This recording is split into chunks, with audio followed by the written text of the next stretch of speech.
They say nothing ever changes in small towns. But when I drove into Elk Hollow after more than 3 decades, I realized that wasn't true. Some things had changed. The gas station was shuttered, the library windows boarded up, and the old steeple at St. Luke's leaned just a little more than it used to. But the silence, that hadn't changed. Neither had the shape of the house. It still sat there, slate blue and sagging slightly at the porch, just like it had in 1989. And when I stepped inside after all those years, the first thing I noticed wasn't the smell or the dust. It was how loud the quiet had become. Before we start, hit subscribe to help uncover stories they tried to bury, and make sure no name stays forgotten. My name's Daniel Finch. I'm 45 now, grew up right here in Elk Hollow, 2 miles outside town on a stretch of road most people only used if the highway flooded. We had 1 house, 1 truck, 1 family. I left after high school and didn't look back. Worked in maintenance, settled into a quiet life upstate. No kids, no wife. I kept things simple. But back then, when I was 9, none of that had happened yet. It was just me, my brother Marcus, and 2 parents who never quite got it right. My mom hummed when she cooked. My dad shouted when he drank. And Marcus laughed through it all, loud, confident. Always had a guitar slung across his back and a joke ready. He was 16 the last time I saw him. The night before he disappeared, there'd been a fight. One of many. I remember the door slamming. I remember our dad yelling after him, then nothing. No one saw Marcus again. People said he ran away, that he'd had enough. But I never believed that. Not for 1 second. That's why when the letter showed up, no return address, no stamp, just my name on the envelope, I knew it wasn't a prank. I'd only been back in town a couple hours. I hadn't told anyone I was coming. Just packed a bag, rented a car, and drove the old highway back through the hills. When I reached the house, the rain was falling hard, that slow, steady kind of rain that makes everything look older. The key still worked. The lock groaned, but it turned. And inside it was like time had been packed away in mothballs. Same old coat rack in the hallway. Same denim jacket hanging on the hook. Marcus's jacket. I didn't cry. I just stood there a long time, letting the damp settle into my bones. Then came the knock. 2 soft taps. Not urgent, more like someone trying not to wake the house. When I opened the door, there was no one there. Just the wind. And the envelope sitting on the mat. The paper was thick. Expensive. There was a faint smell, smoke, maybe. Or something older. I opened it slowly. 1 line written in black ink. I know what happened to Marcus. I was there. No name, just the letter M. I read it 3 times before I sat down. The handwriting wasn't familiar, not exactly, but it felt remembered, like a voice from a dream. The kind you don't place until years later. That would have been enough. But there was more. On the back of the envelope, faintly pressed into the flap like someone had been writing on top of it with too much pressure, a second message. Elk Hollow Camp, Cabin 3. That camp had closed the same summer Marcus vanished. I hadn't thought about that place in years. But when I pulled out an old brochure from the kitchen drawer, yellowed and crinkled, there it was. A map of the camp. Cabin 3 circled near the lake. It was past midnight by then. I hadn't eaten. I hadn't unpacked. But I was already pulling on my coat and reaching for the flashlight under the sink. The rain had stopped, but the air still felt thick, like the ground was holding its breath. I didn't know what I'd find. I just knew I couldn't wait another night. Because if that letter was real, then someone else had been in Cabin 3 that night, and they were finally ready to talk. The gravel road hadn't been maintained in decades.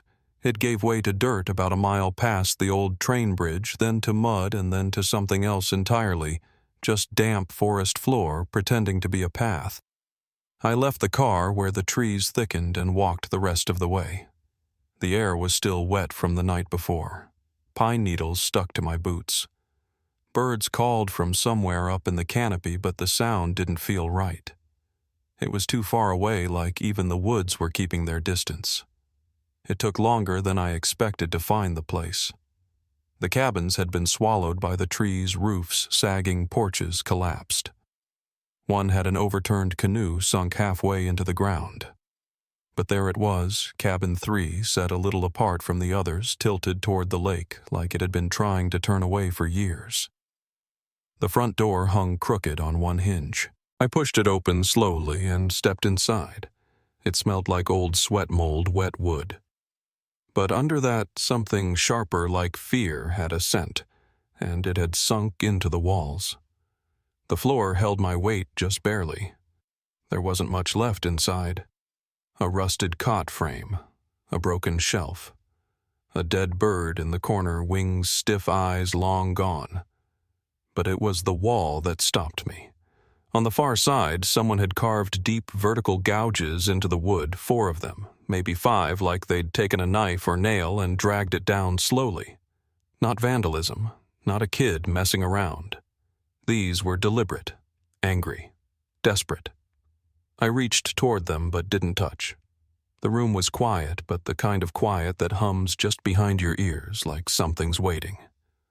Then I saw it. A small rectangle poking out from under the cot. I crouched, pulled it free. A Polaroid nearly faded to nothing. 2 boys standing by the lake, one with his back turned, the other with a baseball cap pulled low. You could barely make out their faces. The photo had been bent once, then flattened out again like someone tried to throw it away and then changed their mind. On the back, a few words in fading ink. He knew. I think he told someone. Jay. I slipped the photo into my coat and stood up, heart pounding. The air in the cabin had changed. Not the temperature, something else. Like someone had just stepped inside behind me. I turned, but the doorway was empty. Still, I couldn't shake the feeling that I wasn't alone. On the walk back to the car, every branch that cracked under my feet made me jump. I kept looking over my shoulder, expecting to see someone just out of view. But there was nothing. Just the wind through the trees and the sound of my own breath. When I reached the car, there was a new message on my phone. No number. Just a line of text. Don't go back there again. I drove straight into town. The Elk Hollow Historical Society was in the basement of the old library.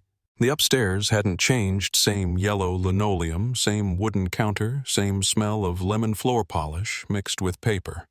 A laminated sign pointed downstairs archives. Ring bell.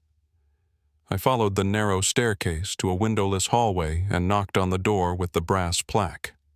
A woman answered, gray bun, sharp eyes, thick glasses. She looked me over like she was trying to place the year I left town. You're not in high school, she said flatly.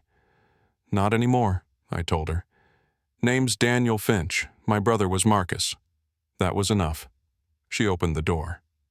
The archive room was cooler than I remembered. Metal shelves, stacks of folders, microfilm reels in boxes. She introduced herself as Lillian Hyde. I'd heard her name once a long time ago when she helped run the town paper. Now she kept the records. What are you looking for? She asked. Staff names, counselors from the camp. Summer of '89. I showed her the Polaroid. She squinted at it, then adjusted her glasses. That one, she said, pointing, that's David Jenner. Worked summers at the hardware store, too. The other one, she trailed off. Could be your brother. Could be one of the other counselors. Hard to say. I turned the photo over and pointed at the signature. Who's Jay? She didn't answer right away. Just walked to a filing cabinet labeled Summer Camps. 80s pulled out a folder marked EHYWC Staff 1989 and laid it on the table. The list was typed. Photocopied. Emergency contacts, incident reports, and at the bottom a column labeled Senior Counselors. She read the names aloud.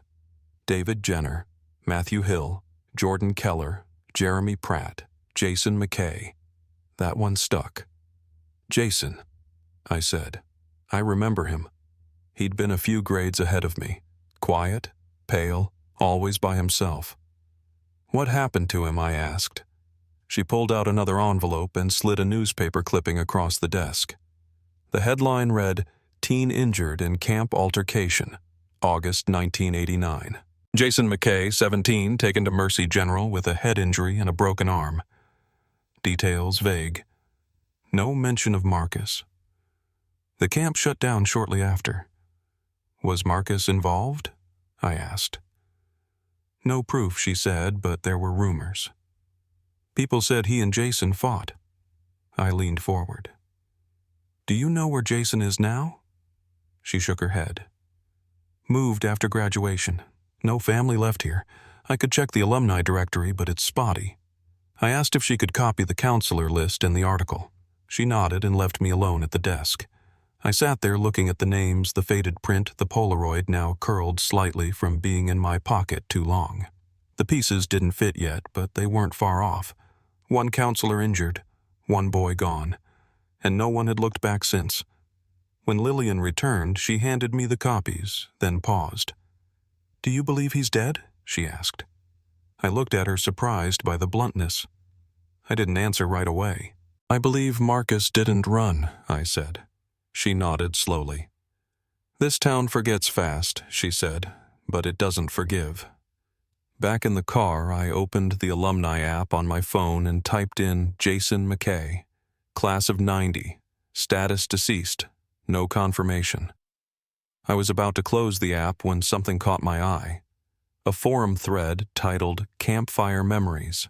Someone had posted 2 months ago.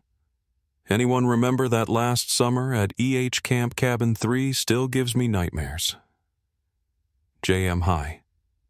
I stared at the screen. JM. Jason McKay. He wasn't dead. He was still watching. And if he saw my post, he'd know I was coming. The woods looked different the second time. Less like a memory, more like a warning. I parked in the same spot, boots sinking into the soft earth, and carried a crowbar. This time, not because I expected trouble, but because I didn't want to leave anything buried. Cabin 3 looked the same. Same broken hinge, same smell, same scratches on the wall. I crouched by the cot and tapped the floorboards until one gave a hollow knock. I pried it up. Inside was a small canvas pouch, gray with mildew, tied with twine. I opened it carefully.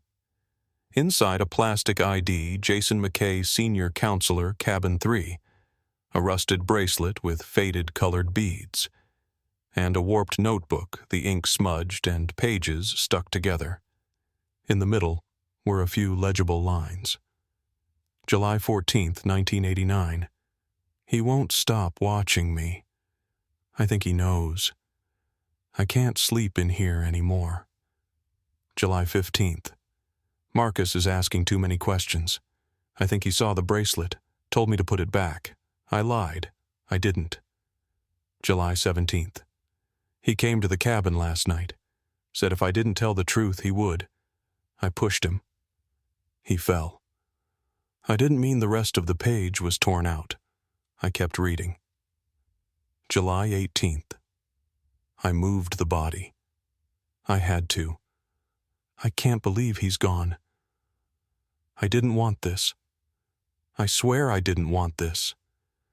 I sat there for a long time, the bracelet in my lap. The beads spelled one name.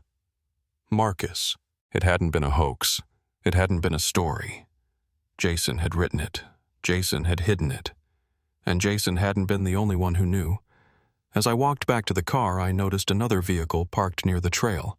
Black, older, windows tinted, no one inside. But in the rearview mirror, just before I pulled away, I saw someone step out of the trees. They were watching. And they didn't want me to come back. But I was already too far in. I didn't tell anyone what I'd found. Not at first. Not the bracelet. Not the notebook. Not the name written inside.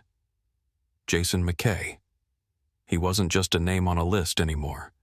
He was a voice in ink, fading, shaking, scared. And he wasn't the only one who knew something. That black car back at the trailhead, it hadn't followed me into town, but I'd seen the figure standing beside it, far enough to be just a shadow, close enough to know they were watching. The feeling hadn't left me since. I stopped at the diner near Main Street, one of the few places still open year-round. I sat in the back booth, ordered coffee I didn't want, and opened my phone. There was a new message on the alumni forum thread. Private. Anonymous. One line. I told you not to go back there. You don't know what you're doing. Let it go before someone gets hurt again. The sender's initials matched the forum post from earlier JM. Jason. He was watching. I sat there a long time letting the words sink in. He hadn't denied anything. He hadn't even tried to explain. Just told me to stop. That kind of warning doesn't come from a stranger. I didn't go back to the house that night. I drove instead to the edge of town past the old feed store and the bowling alley that had been shuttered since the early 2000s out toward Willow Glen Mobile Park. Lot 18. Pale blue trailer bent awning toolbox left open on the porch. It looked exactly how I remembered it from when I was a kid, just older, quieter, smaller. The man who answered the door looked like he'd been waiting for someone. Stocky beard, going gray eyes sharp even though they were bloodshot. He didn't ask who I was, just said, "You lost." I pulled out the Polaroid and held it up. "You're in this," I said. "Cabin 3. He stared at it for a second, then stepped aside. "Come in." The inside smelled like cigarettes, motor oil, and old laundry. He sat down without offering me a chair, but I found one anyway. Wooden creaky. "Name's David," he said finally. "David Jenner." I nodded. "I'm Daniel Finch. Marcus was my brother." He didn't say anything right away. Just looked past me like he was trying to remember how far back 35 years really was. "Skinny kid," he said. Kept to himself. Watched everything. I waited. He rubbed a hand over his jaw. "You think Jason did it?" I nodded once. "Yeah, I do." Another long silence. Then, wouldn't surprise me. I asked what he remembered from that summer. David leaned back, exhaled through his nose. "I didn't want that job," he said. Camp was falling apart. Flooded cabins, rotten dock. Jason was always off by himself writing in that little notebook. Gave me the creeps. Marcus didn't trust him. Said he caught him talking to one of the younger kids in a way that didn't feel right. Said he was going to report it. I asked if he saw anything. David stared at the floor. There was a storm one night. Power went out. Most of us were in the mess hall, but Marcus was missing. So was Jason. I went back to the cabins to grab my jacket. That's when I heard it shouting something breaking. His voice dropped. I didn't go in. I should have. But I didn't. I asked why. He shook his head. "Because I saw Jason come out. Pale, off. Like he'd done something and hadn't come down from it yet. Next morning, Marcus was gone. Jason said he went home sick. Did you believe him?" I asked. "No," he said quietly. "But I was 17. I had 2 priors. Nobody was gonna listen to me. And the director didn't want trouble, just wanted to shut the place down without headlines." I handed him the notebook. Opened to the entry I'd found. His face paled. "This is Jason's writing," he said. "He came to the cabin. Said if I didn't tell the truth, he would. That's Marcus. He figured it out. Jason was hiding something. And Marcus was the only one who wouldn't let it go. Before I left, I asked David if he knew where Jason might be now. He said last he heard Jason had been in Portland. Homeless for a while. Worked at a garage on Burnside. Then disappeared again. "You think he's still close?" I asked. "Close enough," David said. "Close enough to know who's asking questions." I drove west the next morning. Portland was gray-wet loud just like it always had been. I parked off a side street near Burnside outside a rundown fourplex someone had mentioned in a forum post. Jason McKay, Unit 6. No name on the mailbox. Door half open. I stepped inside, slowly, flashlight in one hand, crowbar tucked under my jacket. The apartment was empty, stripped of furniture except a folding chair and a milk crate used as a table. In the back bedroom, the mattress was ripped, walls covered in soot and ash. Someone had tried to burn something but hadn't finished the job. In the corner under a loose floorboard, I found a shallow compartment. Inside, wrapped in twine and plastic, was a photo album. Black and white pictures printed cheap. Campfires, kids by the lake. One photo showed Marcus alone walking toward cabin 3. Another had his back turned. Another blurry, but I knew it was him. Jason had taken them. He'd kept them. On the backs, he'd written things. He was going to ruin everything. I couldn't stop it. On the last page, there was a note. Folded, just a few lines. He's not where they looked. He's where he waited.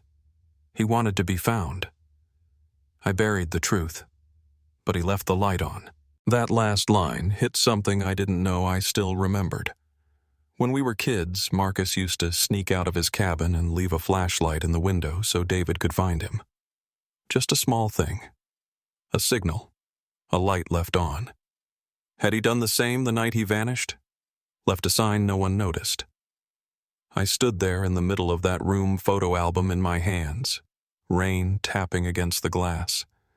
I didn't take anything else, just the album.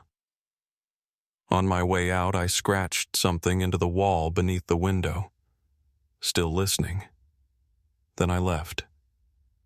Back in the car, I checked my phone. Another message. No number. You're getting close. Too close. Let him rest. I didn't respond. I opened the voice recorder and hit record. My voice was steady even. July 17th, 1989. Marcus Finch walked into cabin 3 and never came out. Jason McKay lied. David Jenner saw something. I found Jason's photo album. He kept the photos. He kept the guilt. I'm going to the lake. I'm going to find what was never buried deep enough. I saved the file and started the engine. The album sat in the passenger seat beside me. The rain got heavier the closer I got to Elk Hollow. But I didn't turn back. I knew where I had to go next. The days after I found that notebook in cabin 3 stretched long and quiet, but inside everything was moving fast, too fast for the town or for me. The fear I'd felt earlier was settling into something colder, sharper. Jason McKay's words weren't just scribbles in a soaked journal. They were a map of what really happened that summer of '89, a confession soaked in panic and regret. He hadn't planned for it to come out like this. I could tell by the uneven handwriting, the torn pages, and the hurried notes that his guilt was clawing at him even then. But it was one thing to read the notes and another to live with the idea that the boy I'd lost had been trapped in a nightmare I never knew. I left the cabin slowly trying to make sense of it all. Outside, the woods looked indifferent sunlight breaking through the branches, birds darting through the air. But I felt the weight of those dark words hanging over everything. I slipped the notebook into my pack along with the faded bracelet, the camp ID that belonged to Jason. These weren't just relics. They were pieces of a puzzle that nobody wanted to solve. Back in town, I tried to keep a low profile, but the unknown shadow was already closing in. When I got to the diner, the usual comfort of burnt coffee and stale eggs felt hollow. I was barely done eating when my phone buzzed with an unknown number. The message was clear and cold. "Don't go back there again." My fingers hovered over the screen and I replied without hesitation, "You can't bury someone twice." I didn't expect a response, but the silence afterward was almost worse. That night, sleep was impossible. I replayed the words from the notebook, the last moments Jason wrote his fear, his fight, his desperate attempts to keep the truth alive. Somewhere deep down, I knew there was more buried in the woods than we'd ever been told. I had to find it. The next morning I was back on the trail with a crowbar and my flashlight heart pounding like it was trying to outrun the past. Cabin 3 looked darker somehow, even under the pale light filtering through the trees. The scratches on the wall were still there, those angry gouges carved with intent. I crouched near the cot and tapped the floorboards. One sounded hollow. I wedged the crowbar beneath it, and with a dry crack, the board gave way. Beneath was a narrow cavity just the right size for secrets. Inside, wrapped in mildew-stained canvas, was a small pouch. My hands trembled as I pulled out its contents: a rusted bracelet, a warped notebook, and a cracked camp ID, Jason McKay's. The bracelet's beads spelled out Marcus. My breath caught. My breath. Jason had kept these close, held on to them as if they were his anchor or his confession. The notebook's pages were soaked and smeared, but a few entries remained clear. Jason's thoughts, his fears, his admission of what happened that night. He came to the cabin last night, said if I didn't tell the truth, he would. I pushed him. He fell. I didn't mean it. Those words hung in the cabin with me, thick and suffocating. I sat there for a long moment, trying to breathe through the weight of the past. When I stepped outside, the woods were still and silent, but the feeling of being watched hadn't left me. I glanced back and thought I saw a figure disappear among the trees. At the diner, the messages kept coming. Another warning. You're getting close. Too close. Let him rest. Jason, or whoever still followed my steps, was watching. I knew I had to push forward, even if the cost was higher than I imagined. The next days blurred between research and whispers. I tracked down David Jenner, the other boy in the faded Polaroid. His home was a pale blue trailer at the edge of town, weathered and quiet. David's eyes told a story he barely spoke aloud about the camp falling apart, about fights about a stormy night when the power went out, and Marcus and Jason vanished. He told me about hearing shouting from Cabin 3, about seeing Jason come out looking shaken, about the heavy silence afterward. David never told the police. No one believed a 17-year-old kid with 2 priors. The camp director wanted the season closed early. Rumors hushed. I saw in David's eyes the weight of years carrying secrets he wished he could forget. Back at the station, Ramirez listened with a quiet intensity. The tape I found in the storage shed behind the high school, the one with Marcus's voice, changed everything. It wasn't just a recording. It was proof that the boy had known he was in danger. Jason did something I told her, and Marcus tried to stop it. Ramirez nodded slowly. The case was no longer missing persons. It was probable homicide. That night I stood outside the camp near the oak tree. Marcus loved holding the flashlight he once used to signal for help. The batteries were dead, but the light was in my hand, a symbol of something stubborn that refuses to die. As rain fell softly, I whispered to the empty woods, "I see you now." Before I left, my phone buzzed with one last message. They won't find him unless they look in the roots. I didn't need to ask what that meant. I just knew the search was far from over. The silence that had haunted me for decades was starting to crack, and somewhere beneath the roots of that old oak tree, the truth was waiting to be uncovered. Clay didn't finish his thought. He glanced toward the girl behind the counter, then toward the front window, like someone who knew what could happen if he said too much in the wrong place. Instead, he pulled something from the inside of his jacket and laid it on the counter between us. An old key, rusted, looped through a red tag that had nearly faded to nothing. "Locker 27, he said. "Behind the high school gym. Storage shed's been closed for years. If you want the truth, start there." I didn't ask anything else. He turned and walked out into the rain like the conversation never happened, and I was left holding the key, wondering why it had waited 35 years to find its way to me. The high school looked exactly like it did when I was a kid. Same red brick, same patchy grass stretching out to the parking lot, same flickering security light over the gym doors. I waited until after dark. There was no one around except a couple of maintenance trucks parked near the field. I moved around back past the rusted chain-link fence and found the shed tucked behind a row of broken hurdles and a half-collapsed batting cage. The lock resisted for a second, then turned with a dry snap. The air inside was stale. It smelled like old paper and wet concrete. On the back shelf, under a tarp that crumbled when I touched it, was a wooden chest. Long, narrow, a little taller than a toolbox.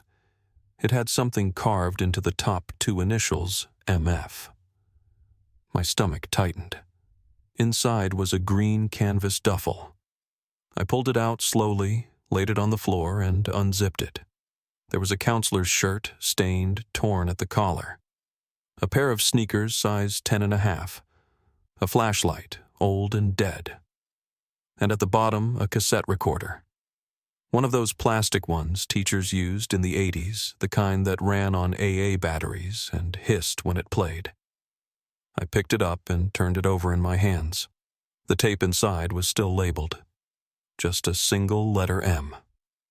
I found a pack of batteries in the glove box of the car and sat there parked under the same light that had once lit up our senior prom and slid them in. The motor whined when I hit play like it was straining against the years. Then it clicked and I heard his voice. Marcus. Younger, softer, but still him. If someone finds this, I don't know how much time I have. I think Jason did something. I think he hurt that boy. I saw something I wasn't supposed to. He knows I know. I don't think I'll make it to morning. There was a pause, then footsteps, a door creaking, and just before the tape cut off one last sound, a voice low and rushed. No, wait. Jason, don't click. Silence. I sat there, not moving, not crying, just holding the recorder in both hands like it might fall apart if I breathed too hard. I don't know how long I stayed in that car. The rain was still coming down steady. The lot had started to flood near the fence line. But nothing felt real after that. Nothing except the tape.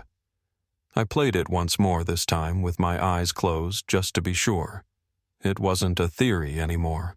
It wasn't a hunch or a rumor or an old man's guilt. It was my brother's voice, and it was a record of fear, clear, direct, and undeniable. When I finally drove back through town, I didn't go home. I went straight to the annex building behind the courthouse. The sheriff's office was mostly dark, but one light was still on upstairs. I knocked. Detective Ramirez opened the door. Her sleeves rolled up, reading glasses still perched low on her nose. "Didn't expect to see you tonight," she said. "I found something I told her. You're going to want to hear it." I handed her the recorder and sat down across from her desk while she hit play. She didn't speak through the whole thing, didn't blink, just sat still, listening like the room had narrowed down to just that sound. When the tape ended, she stood up, walked to the window, and looked out into the parking lot. The blinds were half closed, and the glass reflected her face in pieces. "I remember this case," she said quietly. "Everybody in town does, but nobody ever brought in something like this." I nodded once. "It's him. It's Marcus. I'd know his voice anywhere." She turned back around and took a breath. "We'll need to authenticate it. Match it against old-school recordings, presentations, announcements, anything we can find. But if it checks out..." She didn't finish. She didn't need to. I pulled the photo album from my backpack and slid it across the desk. She opened it, carefully flipped through the black and white prints. Kids by the fire. Counselors near the lake. Marcus, alone, looking over his shoulder. Jason's handwriting scrawled across the margins. He knew. I couldn't stop him. She closed the album. He was documenting it, she said. Keeping a record. Like some twisted ledger. I told her about Clay. The locker. The initials on the chest. She listened without interrupting. Then she said, "We'll open this as a formal review. Cold Case Division will want a copy of Everything Tape Photos Journal. We'll start the process tonight." The cassette was packed in a sealed envelope and handed off to a tech from Portland that same evening. Ramirez had 2 deputies drive out to recover the locker contents. She gave me back the album only long enough for me to hold it once more. The weight of it didn't feel like paper. It felt like time, like 35 years of not knowing. I didn't sleep that night. I went back to the lake. The trail was slick with rain, but I followed it by memory. No flashlight, just the shape of things in the dark. The wind had settled. The woods had gone still. I stood by the window of cabin 3, the one that faced the water, and held up the old flashlight I'd found in the duffel. It didn't work anymore, but I raised it anyway. I imagined Marcus doing the same, holding it up to signal someone who never came. And I whispered to the dark, "I see you." Back at the house, just as I reached for the front door, my phone buzzed again. Another message. No contact name. Just 7 words. "They won't find him unless they look in the roots." I read it twice, then again. It wasn't a riddle. It was a location. And I knew exactly where I needed to go next. The ground was still wet from the storm when I headed out. That message, "They won't find him unless they look in the roots," kept repeating in my head like a ticking clock. I didn't tell Ramirez where I was going. Not because I didn't trust her, but because I didn't want this buried under procedure. Not yet. I needed to see it myself. I needed to stand there and know. I packed a shovel flashlight, a change of clothes, and the old camp map I'd marked up the night before. By dawn, I was already halfway down the back trail that ran east of the cabins, the one most kids avoided because of how thick the woods got past the old creek bed. That's where the tree was, the one Marcus used to sit beneath. White oak, wide base, split trunk. I'd checked satellite images and forest boundary records. That tree had been there since before the camp was built. There was no marker, no sign of anything disturbed. Just leaves and mulch and silence. I knelt down and ran a gloved hand along the exposed roots. Some had cracked over time, pushed upward by frost or age. One had a deep pocket underneath, just wide enough to hide something. I started digging with a small trowel, first careful, methodical. The ground was soft at first, then firmer as I got deeper. About a foot down, the metal hit something hard. I stopped, brushed away the dirt with my hands. It was wood-thin, square, almost like a crate. I widened the hole and pulled it out slowly. It was sealed with old nails and wrapped in a strip of canvas that had long since rotted through. The lid creaked when I pried it open.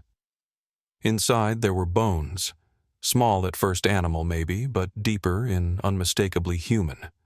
A partial jaw, a femur, bits of cloth still attached to the fragments. And underneath all of it something worse, a lanyard, faded green. Camp Hollow Creek stitched in cheap yellow thread. The plastic badge was still clipped to it, cracked but legible. Marcus Finch. Counselor. My hands didn't shake. They just stopped moving. I don't know how long I sat there. Long enough for the birds to come back. Long enough for the sun to shift across the canopy and light the edge of the clearing. I took photos of everything, tagged the location. Then I stood up and walked 10 paces in every direction just to be sure. That was when I saw the second mound, barely raised maybe a foot across. No roots this time. Just soil a little too level, a little too clean. I didn't dig that one. I marked it and turned back down the trail through the trees, past the cabins. I thought I was alone, but halfway down the ridge I caught movement just off to my left. Someone was watching. I couldn't see their face, just the shape of a man, tall shoulders sloped forward like he'd been standing there a while. I didn't call out.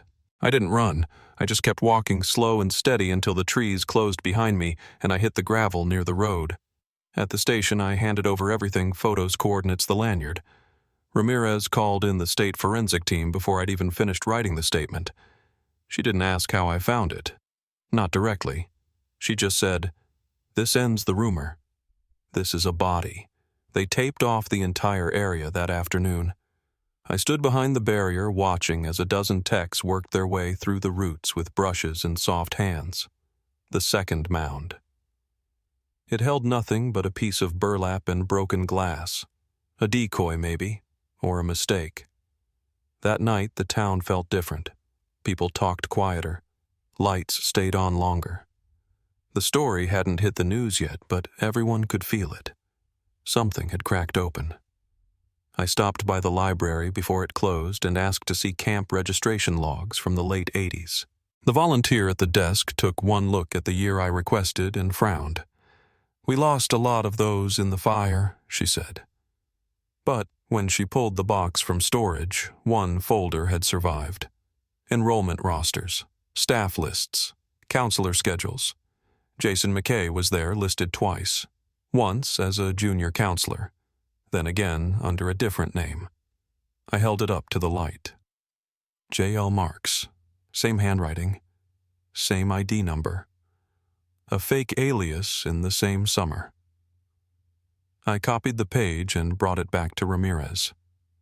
He used a cover name, I said. Probably so he could shift cabins, stay off certain logs. She nodded. "We'll run it through DMV and federal." She hesitated, then added, "You're not done, are you?" I shook my head. Not even close. Back home, I played the tape again. Marcus's voice, tired, wary, resigned. It didn't feel like a confession. It felt like a warning. I listened past the end, let the static roll for nearly a minute. That's when I heard it. Just under the hum, a second voice, almost a whisper. It wasn't Jason. It was younger. Higher pitch. Maybe a kid. He promised it said. Just 2 words. Then silence. I isolated the audio and ran it through a speech filter app. Nothing useful, but it told me something I hadn't considered. Marcus wasn't alone in that room. Someone else was there. Maybe a witness. Maybe someone trying to stop it. I went back through the album, looked at every face, every blurred background.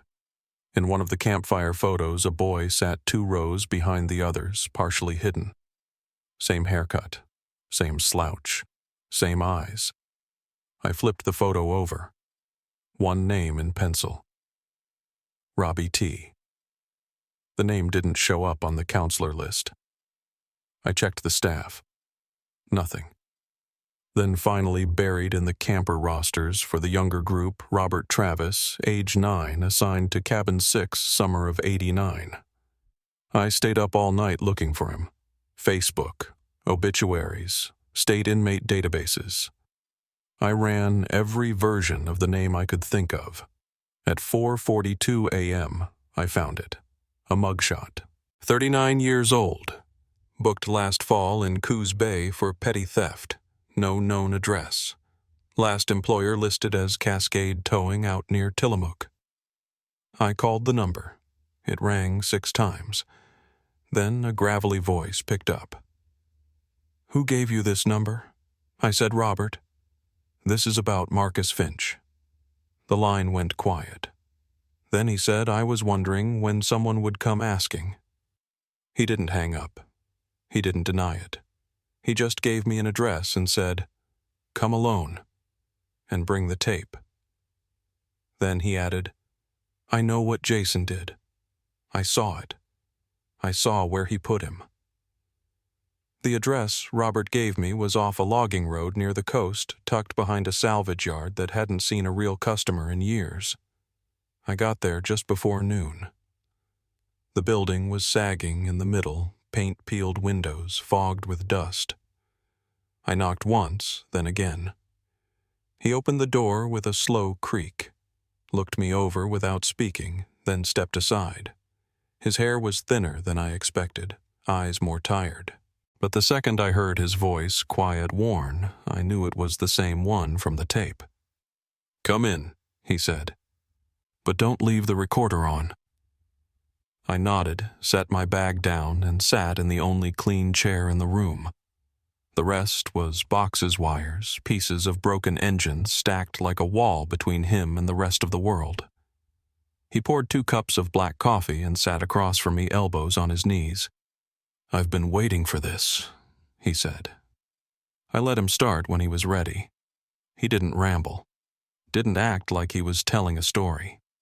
It came out slow, with long gaps between parts, like he was still piecing it together himself.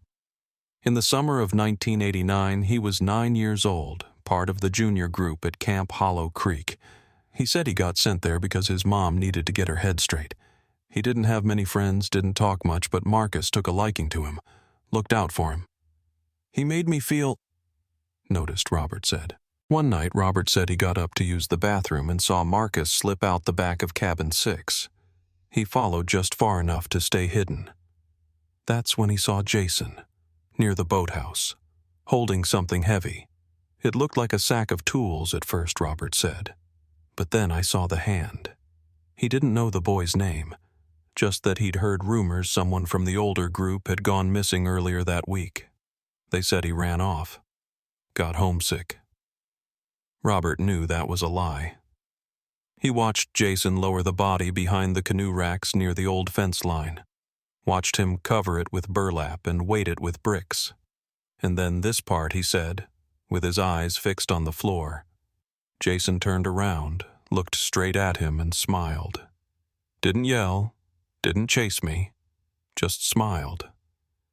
Robert ran, but not back to the cabin. He ran straight to Marcus, told him everything. Marcus listened, asked questions, then told Robert to pretend he never saw it. He said he'd handle it, Robert whispered. Said he'd talk to someone, but I think he already knew it was too late. 2 nights later, Robert heard yelling outside.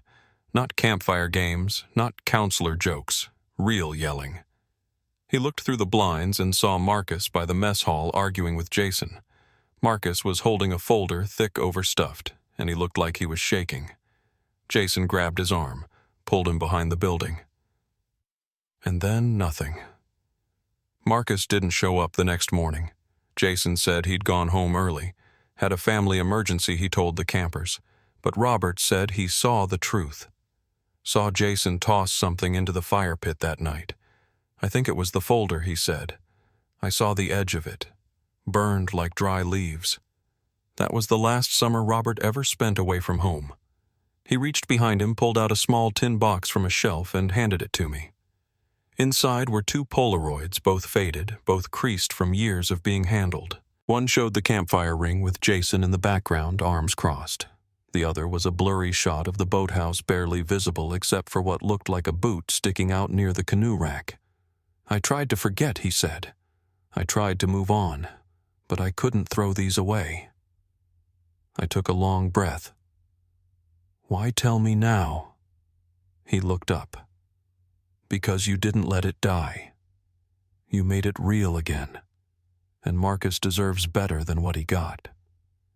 I drove straight back to the station, handed over the photos, gave Ramirez a summary of everything Robert said. She was quiet for a long time, looking at the images, then down at the file on her desk. Jason McKay, she said. We ran his name last week. You were right. He used 2 IDs. The second one, Mark's, was tied to a P.O. box out of state. Nothing since 2002. She tapped the folder. But there's something else. We matched dental records from the remains you found. The bones in the box. She looked up. They're not Marcus. I froze. What? She nodded. That jaw fragment, it's juvenile. Too young. Marcus was 17. This kid was closer to 12. Her voice dropped. We found a second root bundle 20 feet from the first. They're digging now. I didn't speak. Couldn't. The timeline, the fear in Marcus's voice, the message about the roots, it all meant he wasn't just warning us. He was trying to lead us somewhere. not just to his killer, but to the others. Ramirez stood. We'll pull every missing child report from that year, cross-reference with camp enrollments. If Jason used that second ID, he could have worked at other camps under false names. I looked down at the photos again. One boot, one name, but 2 bodies, maybe more. The call came just after midnight. Forensics found the second set of remains. Older boy, still had part of a retainer in his mouth. They'd need lab confirmation, but the dental work matched Marcus's school files. I didn't feel relief, just a quiet, bitter stillness. He hadn't run. He hadn't left us. He'd tried to stop it, and someone made sure he never got the chance. Back home, I sat on the floor of my living room and laid out everything: photos, tape camp lists, counselor rosters. One name kept surfacing in strange places: a counselor listed as J. Marks in Hollow Creek, then again in Lake Pines, then again at a church youth program in Idaho under yet another variation. Jason McKay had covered his tracks, but not well enough. I opened the laptop and traced the last known address tied to that P.O. box. It was registered in a quiet neighborhood outside Spokane, Washington. No name, just the box. But 2 miles from there was a property deeded in 2003 to a James Keller. No digital footprint, no social presence, but the DMV photo. Same man. Older, heavier, but unmistakable. Jason had changed his name again. I printed it all, slid it into a red folder, and walked back to the station. Ramirez was still there. "We've got him," I said. She took the folder, scanned the name, and nodded slowly. "Then we go get him." The day we found him, the sky was flat gray, like it hadn't made up its mind whether to storm or just stay heavy. Ramirez and I flew out first. Spokane PD met us at the local precinct, quiet but alert. They didn't know much, just that we were following a cold trail on a man who shouldn't have existed, not under that name, not with that face. The address on the property deed led to a house nestled deep in a wooded cul-de-sac, half an acre back from the road. From the street, it looked ordinary: green shutters, 2-car garage, an old Chevy truck out front with a rusted bumper. But the windows were all blacked out from the inside. No curtains, just sealed. Like the place didn't want to be seen. I stayed back while they knocked. No answer. The door was locked but not deadbolted. They made entry, standard call-out weapons drawn.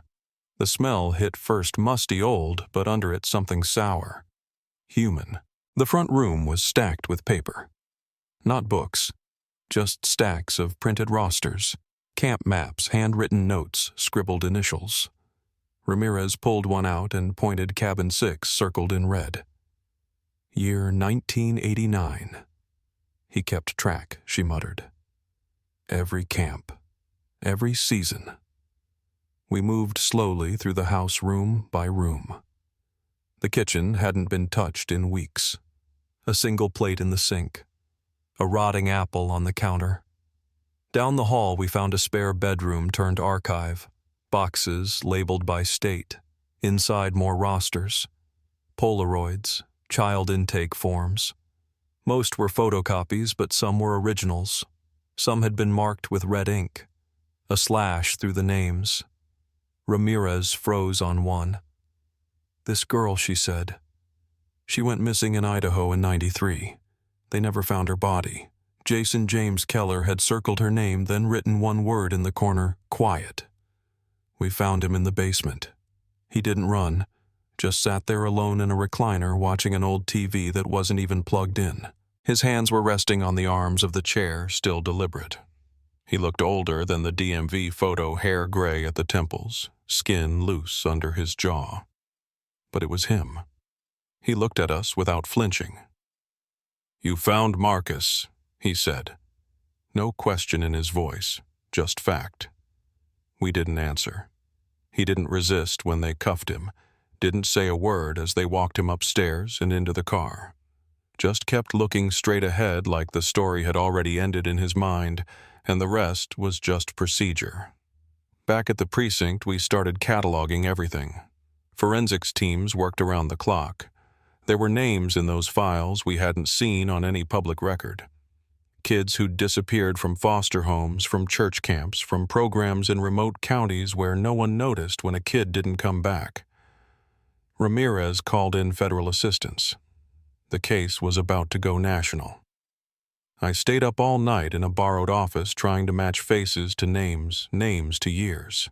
And every time I thought I had a count, another folder turned up with 3 more. It wasn't just Marcus. It wasn't even just the 2 bodies we'd recovered. There were at least 9, maybe more. Each summer he moved. New name, new program, always near woods water isolation, always with kids no one would chase. When the interrogation started, he barely spoke, claimed he had memory loss, claimed the papers weren't his. But the prints matched. The handwriting matched. And then one night, something cracked. Ramirez had left the interview room to take a call. I was reviewing transcripts when I heard shouting. Not Jason, someone else. A junior agent had found something in one of the basement crates. A cassette player. Inside a single unlabeled tape. We played it. It wasn't a confession. It was a recording Marcus had made in secret maybe days before his death. His voice calm, scared, deliberate. "If you're hearing this," he said, "I didn't leave. I was taken." He knew I was getting close. I kept records. I left them behind the canoes under the loose board. Please tell my mom I didn't run. I drove back out to Hollow Creek 2 days later. The property had been sealed off, but Ramirez got me in. I found the boathouse. The canoes were still stacked, warped from time and rot. Behind the rack, a floorboard had split. Underneath, wrapped in waxed canvas, was a notebook. Water damaged, but readable. Names, dates, suspicions. Marcus had kept track of his own. He'd seen Jason hurt kids. He'd written everything down. And he'd died, trying to bring it to light. The state took over the case. Jason was charged with 2 counts of murder, 6 counts of unlawful burial, and was being held without bail. More charges were coming. I heard Robert testified quietly without press, said what needed saying, then walked out of court and didn't come back. We held a memorial for Marcus 2 weeks later. His mother sat in this front row, silent, holding a photo of him from the year before he vanished. The town showed up. People I hadn't seen in years. People who'd never believed he was a runaway. Ramirez stood beside me, hands clasped, and said one line I'll never forget. He wrote the truth down even when no one listened. That's how we found him. She didn't say more. She didn't need to.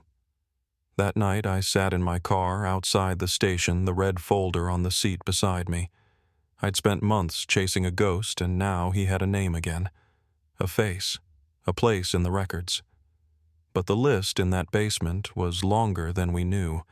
Some of those names still hadn't been matched. Some never would be. Jason had left behind a trail of silence scattered across 4 states and 15 years. And now that trail had finally stopped. But the echoes hadn't. I still think about that house. Not the one in Spokane, the original, the one I grew up in. Slate blue, peeling around the porch columns. After everything ended, I went back there one last time. The locks were rusted. No one's lived in it for years. But standing in that doorway again, I could hear it all. Marcus in the living room, strumming that old guitar, tapping his foot on the hardwood in a rhythm only he understood. That sound doesn't go away. Not even after 35 years. We buried him on a Thursday. Small service. Just family and a few neighbors who hadn't moved away. Ramirez was there too, standing off to the side with her badge clipped low like she didn't want to remind anyone why we'd finally found him. I didn't speak. I couldn't. But afterward, I sat at the edge of the plot long after everyone left. I think I needed to feel the dirt settle to know something had finally stopped running. The state is still building the full case against Keller, or whatever name he used last. There are at least 11 victims confirmed, possibly more. DNA's slow, so is paperwork. But at least now someone's counting. Someone's calling them by name. They exhumed another site in Oregon last month. A new team's handling it now, fresh eyes, clean slate. I check in sometimes, just to make sure Marcus doesn't get lost in the shuffle. Robert's kept to himself. He didn't want a role in the press or the trial.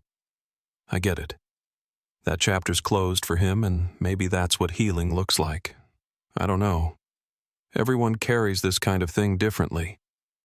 As for me, I stayed in Elk Hollow for a while, helped clear out old files, drove the roads I hadn't been down in decades. The place still feels like it did when I was 9. Quiet. A little too quiet sometimes. But I'm not afraid of it anymore. I think what stays with me most is how long Marcus held on. How much he wrote down. Even when no one believed him. Even when the people who should have protected him looked away. He kept going. He documented everything. And in the end, that's what saved the others. Not police work. Not luck. Just a kid with a notebook refusing to let the truth disappear. Justice doesn't feel like it does in movies. There's no final moment that fixes it all. No speech. No relief that wraps it up clean. What there is something quieter. A kind of steadiness. Knowing that someone finally listened. That the story finally got told. That the missing boy from Cabin 3 wasn't just another name on an old report. Marcus mattered. They all did. And now the record shows that.